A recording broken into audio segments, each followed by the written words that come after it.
From the WGLT newsroom, I'm Lindsay Jones.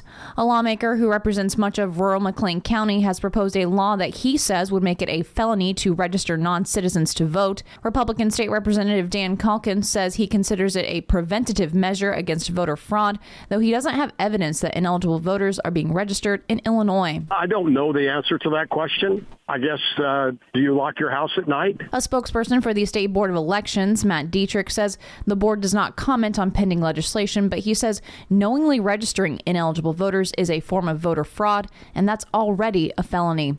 The NAACP held a weekend event encouraging Bloomington Normal residents to be all in for democracy at Mount Pisgah Baptist Church in West Bloomington. Branch Vice President Carla Campbell Jackson says that the all-in theme extends beyond participating in elections.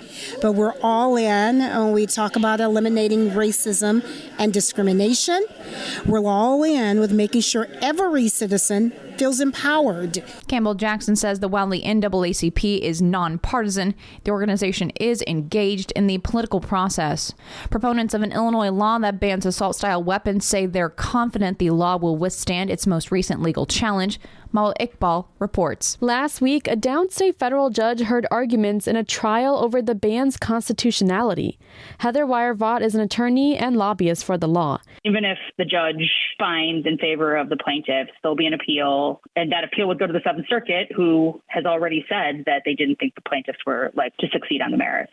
Since the law took effect nearly 2 years ago, gun rights advocates have filed several lawsuits, arguing it violates the Second Amendment. The judge is expected to hand down a ruling in about a month. I'm Mawa Iqbal. And Caterpillar is pulling back on some diversity, equity, and inclusion policies after a conservative activist set his sights on the company. Anti-DEI activist Robbie Starbuck posted an internal letter to employees from Caterpillar that told them any training programs will now be focused on only, quote, fostering high performance. Caterpillar has confirmed its authenticity. I'm Lindsay Jones.